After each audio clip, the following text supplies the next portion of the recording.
शांति। आज 21 अक्टूबर 2021 की बाबा की साकार मुरली है।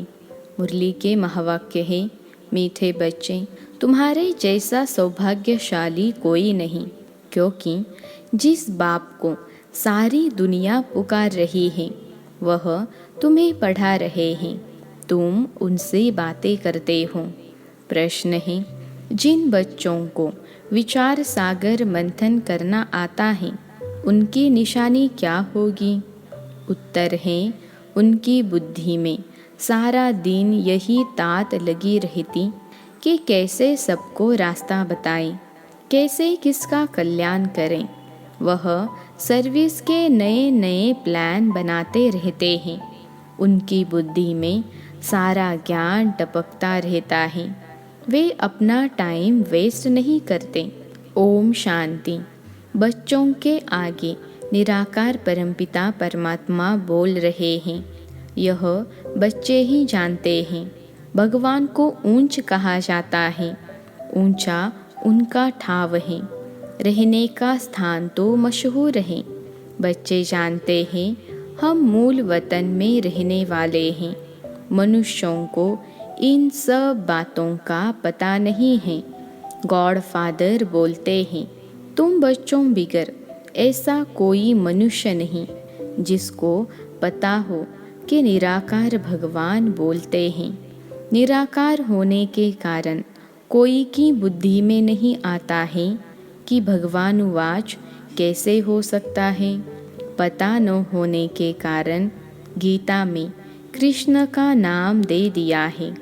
अब बच्चों के आगे बोल रहे हैं, सम्मुख होने बिगर तो सुन नहीं सकते, दूर से भल सुनते हैं परंतु निश्चय नहीं होता। सुनते तो है भगवानुवाच, यथार्थ रीति तुम जानते हो।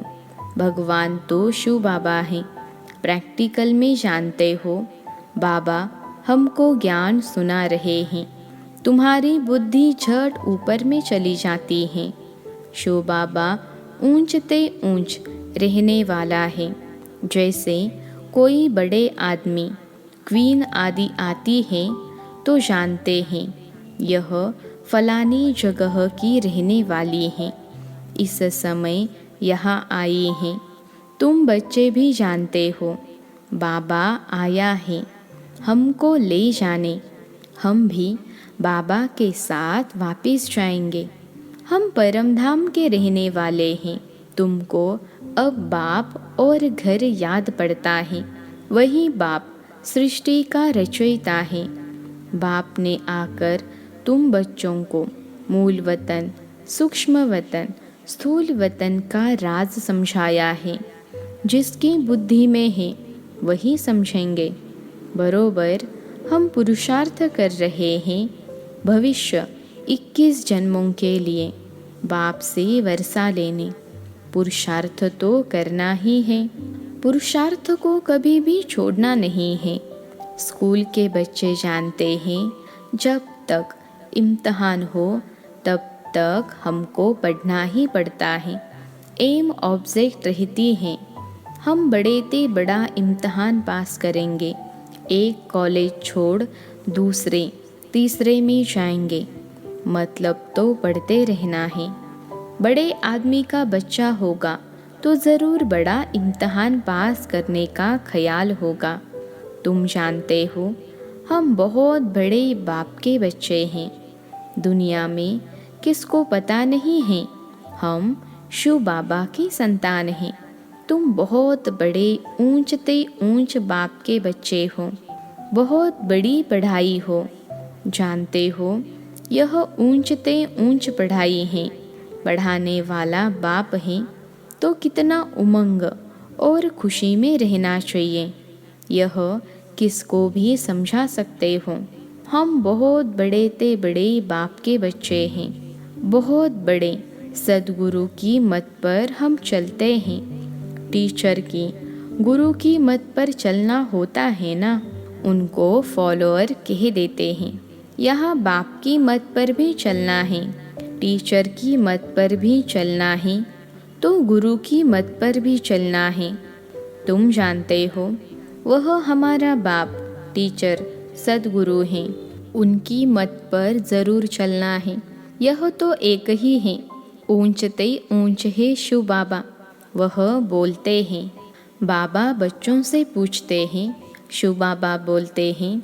अच्छा, शंकर बोलते हैं। ब्रह्मा बोलते हैं। विष्णु बोलते हैं। किसी ने कहा शिव और ब्रह्मा बोलते हैं। विष्णु व शंकर नहीं बोलते। विष्णु के 2 रूप लक्ष्मी नारायण कहते हो तो फिर क्या बोलते नहीं हैं? गूंगे हैं, ज्ञान नहीं बोलते। हम ज्ञान की बात ही नहीं करते, बोलने की बात पूछता हूँ। विष्णु लक्ष्मी नारायण बोलते हैं, शंकर नहीं बोलते हैं, वह ठीक हैं। बाकी तीनों क्यों नहीं बोलेंगे? विष्णु के 2 रूप लक्ष्मी नारायण हैं तो ज़रूर बोलेंगे ना।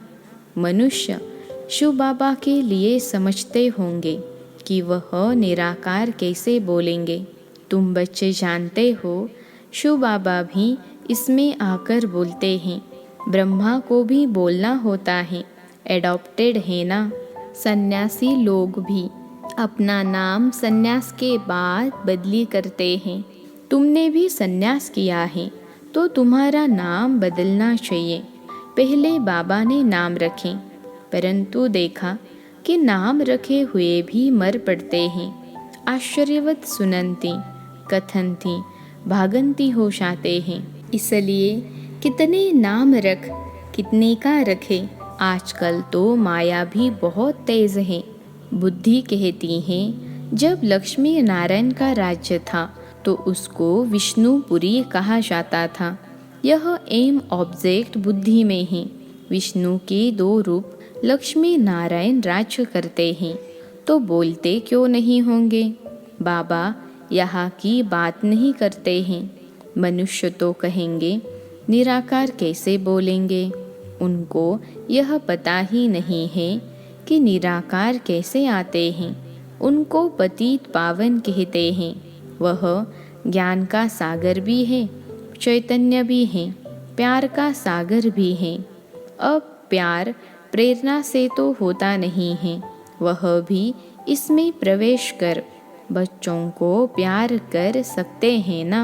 तब कहते हैं हम परमपिता परमात्मा की गोद में आते हैं। बस बाबा तुम्ही से खाओ, तुम्ही से सुनो। बुद्धि उस तरफ चली जाती है। श्री कृष्ण बुद्धि में नहीं आता है तो बाप बच्चों को बैठ समझाते हैं। तुम्हारे जैसा सौभाग्यशाली कोई है नहीं। तुम जानते हो हम कितने ऊंच पाठधारी हैं। यह खेल है ना। इसके पहले तो तुम कुछ नहीं जानते थे। अभी बाप ने इनमें प्रवेश किया है तो ड्रामा प्लान अनुसार उन द्वारा सुन रहे हैं। बाप कहते हैं मीठे मीठे बच्चों, तुम जानते हो बाबा निराकार है, वह हम आत्माओं का बाप हैं। यह बातें कोई भी शास्त्र आदि में लिखी हुई नहीं है। अभी तुम्हारी बुद्धि विशाल हुई है। स्टूडेंट पढ़ते हैं, बुद्धि में सारी हिस्ट्री ज्योग्राफी आ जाती हैं, परंतु यह किसकी बुद्धि में नहीं है। बाबा कहा है यथार्थ रीति तुम बच्चे ही समझते हो और प्रैक्टिकल में वह खुशी है। बाबा परमधाम से आते हैं, हमको पढ़ाते हैं।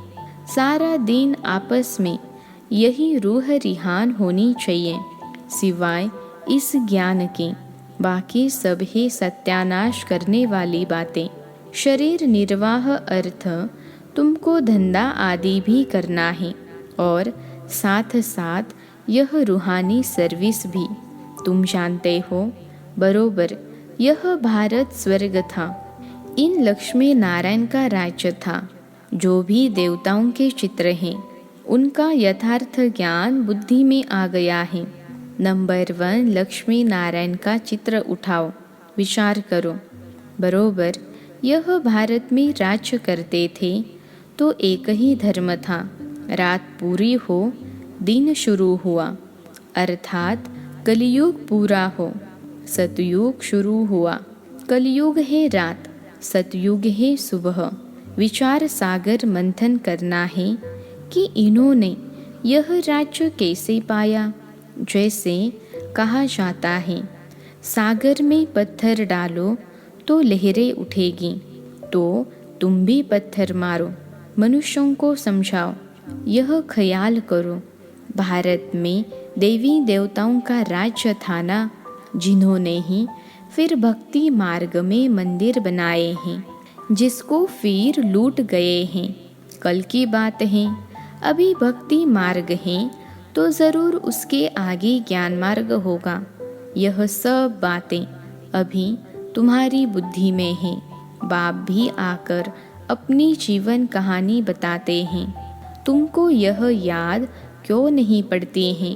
बाबा आकर के हमको यह सारी नॉलेज सुनाते हैं, समझ भी चाहिए ना। किसको भी यही बात सुनाओ। यह चित्र है एम ऑब्जेक्ट। यह लक्ष्मी नारायण तो सबसे बड़े किंग क्वीन हो गए हैं। भारत स्वर्ग था ना, कल की बात है। फिर इन्होंने यह राजगद्दी कैसे गंवाई। अपने बच्चे भी भल यह सब सुनते हैं, परंतु कभी बुद्धि में टपकता नहीं है, बुद्धि में याद भी नहीं आता। अगर याद आता है तो औरों को भी समझा सकते हैं। है तो बहुत सहज, तुम यहाँ आते हो लक्ष्मी नारायण जैसा बनने। समझाया गया है 5000 वर्ष की बात है। इससे लॉन्ग लॉन्ग एगो कोई होता नहीं। सबसे पुराने ते पुराने भारत की कहानी यह है। रियलिटी में सच्ची सच्ची कहानी यह होनी चाहिए। सबसे बड़ी कहानी यह है, इन्होंका राज्य था, अभी वह राज्य है नहीं, ज़रा भी किसको पता नहीं है। तुम्हारी बुद्धि में नंबरवार टपकता है। बाप कहते हैं मुझे याद करो, वह भी पूरी रीति कोई याद नहीं करते हैं। बाप बिंदी है, हम भी बिंदी हैं, यह भी बुद्धि में ठहरता नहीं। कोई कोई की बुद्धि में तो अच्छी रीति टपकता है। किसी को बैठ समझाते हैं तो 4-5 घंटे भी लग जाते हैं। यह बहुत वंडरफुल बातें हैं। जैसे सत्यनारायण की कथा बैठकर सुनते हैं ना, 2-3 घंटे बैठ सुनते हैं। जिनकी दिलचस्पी होती है, इसमें भी ऐसे हैं जिसको बहुत रुचि होगी, उनको और कुछ सूझेगा ही नहीं। बस यह बातें समझने में ही मज़ा आता है। यह बातें अच्छी लगती हैं, समझते हैं, बस इस सर्विस में ही लग जाए, दूसरा धंधा दूरी आदि सब छोड़ दे। परंतु ऐसे तो कोई को बैठना नहीं है। तो तुम बच्चे यह सत्यनारायण की कहानी सुन रहे हो। अभी तुम्हारी बुद्धि में कितनी अच्छी बातें रमन करती हैं। हम यह वक्र यानी सामग्री डिलीवरी करने के लिए एवर रेडी हैं। वक्र हमेशा रेडी होना चाहिए। यह चित्र भी तुम दिखाकर किसको भी समझा सकते हो। इन लक्ष्मी नारायण को यह राज्य कैसे मिला, कितना वर्ष आगे यह विश्व के मालिक थे। उस समय सृष्टि में मनुष्य कितने थे, अभी कितने हैं। कुछ न कुछ पत्थर डालना चाहिए तो विचार सागर मंथन चले। अपने इस कुल का होगा तो झट लहर जाएगी, अपने कुल का नहीं होगा तो कुछ भी समझेंगे नहीं, चले जाएंगे। यह नब्ज़ देखने की बात है। तुम्हें सिवाय इस मीठे मीठे ज्ञान के बाकी कुछ भी बोलना नहीं है। अगर ज्ञान के सिवाय कुछ भी बोलते हैं तो समझो वह ईविल है, उनमें कोई सार नहीं है। हमारे पास ऐसे बहुत बच्चे हैं जिन्हें सुनने का बड़ा शौक होता है। बाप समझाते हैं ईविल बात तो कभी भी सुननी नहीं चाहिए, कल्याण की बातें ही सुनो, नहीं तो मुफ्त अपनी सत्यानाश कर देंगे। बाप तो आकर तुम्हें ज्ञान ही सुनाते हैं, सृष्टि के आदि मध्य अंत का राज समझाते हैं। कहते हैं और कोई भी बात मत करो, इसमें बहुत टाइम वेस्ट करते हो। फलाना ऐसे है, वह ऐसा करता है, उसे इविल कहा जाता है। दुनिया की बात अलग है, तुम्हारा तो एक एक सेकंड का टाइम बहुत वैल्यूबल है। तुम कभी भी ऐसी बातें नहीं सुनो, नहीं करो। इससे तो तुम बेहद के बाप को याद करो तो तुम्हारी बहुत कमाई है। जहाँ तहाँ बाप का परिचय जाकर दो। यही रूहानी सर्विस करते रहो। सच्चे सच्चे महावीर तुम हो। बस सारा दिन यही तात रहे, कोई हो जिसे यह रास्ता बताए। बाप कहते हैं मुझ अल्फ को याद करो तो बादशाही मिल जाएगी। कितना सहज है, ऐसे ऐसे जाकर सर्विस करनी चाहिए। बच्चों को सर्विस पर बहुत ध्यान देना चाहिए। अपना और दूसरों का कल्याण करना चाहिए। बाप भी तुम बच्चों को समझाने के लिए ही आए हैं ना। तुम बच्चे भी आए हो पढ़ने और पढ़ाने, टाइम वेस्ट करने या सिर्फ रोटियां पकाने तो नहीं आए हो। सारा दिन बुद्धि में सर्विस चलनी चाहिए। अच्छा, मीठे मीठे सिखिलते बच्चों प्रति माता पिता बाप दादा का याद प्यार और गुड मॉर्निंग। रूहानी बाप की रूहानी बच्चों को नमस्ते। हम रूहानी बच्चों की रूहानी माता पिता बाप दादा को याद प्यार, गुड मॉर्निंग और नमस्ते बाबा नमस्ते। धारणा के लिए मुख्य सार। पहली पॉइंट है, जो बातें अपनी काम की नहीं हैं उन्हें सुनने व बोलने में अपना समय वेस्ट नहीं करना है। जितना हो सके पढ़ाई पर पूरा ध्यान देना है। दूसरी पॉइंट है, सदा खुशी और उमंग में रहना है कि हमें पढ़ाने वाला कौन है। पुरुषार्थ को कभी छोड़ना नहीं है। मुख से ज्ञान रत्न ही निकालने हैं। आज का वरदान है, सतो प्रधान स्थिति में स्थित रहे, सदा सुख शांति की अनुभूति करने वाले। डबल अहिंसक भव। सतो प्रधान स्थिति में स्थित रहे, सदा सुख शांति की अनुभूति करने वाले। डबल अहिंसक भव। विश्लेषण है, सदा अपने सतोप्रधान संस्कारों में स्थित रहे, सुख शांति की अनुभूति करना, यह सच्ची अहिंसा है। हिंसा अर्थात जिसमें दुख और शांति की प्राप्ति हो। तो चेक करो कि सारे दिन में किसी भी प्रकार की हिंसा तो नहीं करते। यदि कोई शब्द द्वारा किसकी स्थिति को डगमग कर देते हो तो यह भी हिंसा है। दूसरी पॉइंट, यदि अपने सतोप्रधान संस्कारों को दबाकर दूसरे संस्कारों को प्रैक्टिकल में लाते हो तो यह भी हिंसा है। इसलिए महीनता में जाकर महान आत्मा की स्मृति से डबल अहिंसक बनो। आज का स्लोगन है, सत्य के साथ असत्य मिक्स होते ही खुशी गायब हो जाती है। सत्य के साथ असत्य मिक्स होते ही खुशी गायब हो जाती है। अच्छा, ओम शांति।